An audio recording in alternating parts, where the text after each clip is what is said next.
Selamat malam Bu Masni dan teman-teman. Nama saya Daniel Auriga, kelas 10 C absen 9. Pada malam hari ini, saya akan menjelaskan tentang sejarah awal masuk Islam di Jawa. Pada awalnya, Islam masuk di Jawa itu melalui pesisir utara Pulau Jawa. Buktinya, dengan ditemukannya makam Fatimah binti Maimun bin Hibatullah yang wafat pada tahun 475 Hijriah di Desa Leran, Kecamatan Manyar, Gresik. Beliau juga merupakan hibatullah, salah satu dari dinasti Persia. Selain itu, di Gresik juga ditemukan makam Maulana Malik Ibrahim dari Kayan pada tahun 822 Hijriah. Beliau diperkirakan berasal dari keturunan keluarga Majapahit. Dari situ dapat disimpulkan bahwa Islam sudah lama masuk di Pulau Jawa. Selain itu, ada 6 bukti kedatangan Islam di Pulau Jawa. Yang pertama, jalur perdagangan.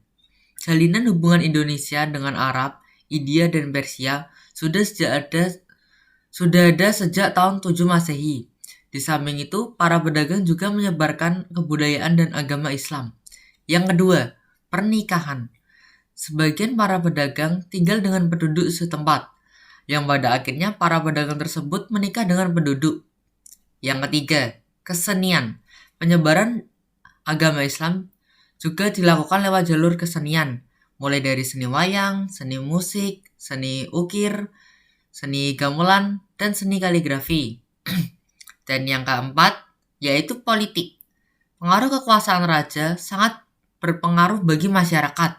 Jika raja memeluk Islam, pasti rakyat akan mengikuti, dan rakyat juga akan menganut agama Islam. Yang kelima, yaitu pendidikan. Para ulama, kiai juga melakukan penyebaran dengan pendidikan. Salah satunya yaitu mendirikan pondok pesantren sebagai sarana penyebaran agama Islam. Dan yang keenam atau yang terakhir yaitu tasawuf. Pada tasawuf ini, agama Islam disesuaikan dengan alam pikiran masyarakat setempat agar masyarakat bisa lebih mudah memahami agama Islam. Dan sekarang saya akan menjelaskan tentang tokoh-tokoh yang menyebarkan agama Islam beserta hambatan dan solusi tokoh. Yang pertama, yaitu Sunan Kalijaga.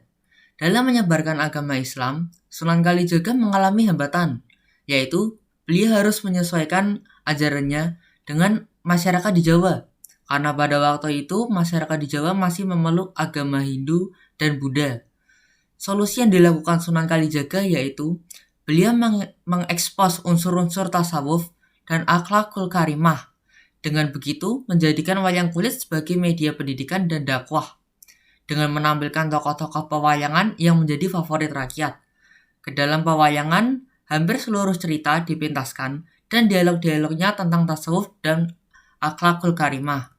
Tidak sampai di situ saja, beliau juga menghadapi masalah lain, yaitu di mana para wali lainnya, Wali Songo itu, tidak mendukung dengan adanya ide Sunan Kalijaga ini dalam menyebarkan lewat wayang. Para wali lainnya, khususnya Sunan Giri, berpendapat bahwa wayang itu hukumnya haram karena bentuknya menyerupai manusia. Melihat hal ini, Sunan Kalijaga memiliki solusi, yaitu merubah bentuk wayang agar tidak haram. Dimulai dari tangan, kaki, hingga hidung dibuat lebih panjang. Kepalanya dirubah menyerupai binatang. Pada akhirnya, gagasan tersebut disetujui oleh para wali. Bahkan dalam pementasannya juga dibantu dengan iringan gamelan. Maka jadilah wayang itu media dakwah yang efektif. Tokoh yang kedua yaitu Sultan Agung Tirtayasa. Dalam menyebarkan agama Islam, beliau juga mengalami hambatan. Pada masa itu di Kesultanan Banten, belum semua rakyatnya beragama Islam. Masih ada rakyat yang beragama Hindu dan Buddha, sama seperti Sunan Kalijaga tadi. Oleh karena itu, solusi yang dilakukan Sultan Agung Tirtayasa dalam mewujudkan impiannya yaitu menjadi kerajaan Islam terbesar di Indonesia. Yaitu beliau menaruh perhatian yang sangat besar dalam bidang agama.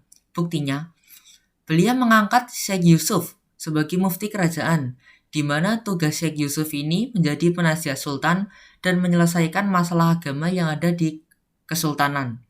Selain itu, Sultan Agung Tirtayasa juga membuat pondok pesantren yang gunanya untuk meningkatkan pendidikan agama Islam bagi masyarakat. Tidak hanya sampai di situ saja, beliau juga menghadapi masalah kedua, yaitu Sultan Ageng Tirtayasa harus menghadapi konflik dengan anaknya sendiri yang bernama Sultan Haji. Karena pada waktu itu, Sultan Haji dengan Belanda ingin menggulingkan kekuasaan ayahnya. Berbagai cara sudah dilakukan. Pada akhirnya, Sultan Ageng Tirtayasa tertipu oleh anaknya sendiri. Sultan Ageng Tirtayasa mendatangi Kesultanan Banten tanpa curiga. Dan pada akhirnya, ia ditangkap dan dimasukkan ke dalam penjara hingga wafat pada tahun 1682. Namun ingat, sebelum itu, Sultan Ageng Tirtayasa juga melakukan solusinya. Solusi yang dilakukan yaitu Sultan Ageng Tirtayasa melakukan perlawanan besar-besaran dengan cara gerilya, yang namun pada akhirnya gagal. Setelah mempelajari perkembangan Islam di Jawa, saya mendapat nilai-nilai yang sangat penting. Nilai yang sangat kelihatan yaitu nilai perjuangan pantang menyerah. Meskipun sering terjadi hambatan, para tokoh terus melakukan penyebaran agama Islam dengan cara-cara yang unik, tanpa menyerah, dan tentu saja strategi yang bagus pula. Nilai teladan itu ternyata sangat mempengaruhi kehidupan saya. Contohnya, di saat saya mengalami masalah hingga membuat saya hampir putus asa, saya mengingat tentang perjuangan tokoh yang tanpa menyerah dan menggunakan cara unik. Saya menggunakan itu, dan dalam menghadapi masalah, saya akan mencari cara unik agar bisa menyelesaikan masalah dan pantang menyerah mengejar cita-cita saya. Dan tentu saja tanpa merugikan orang lain. Sekian penjelasan dari saya, terima kasih.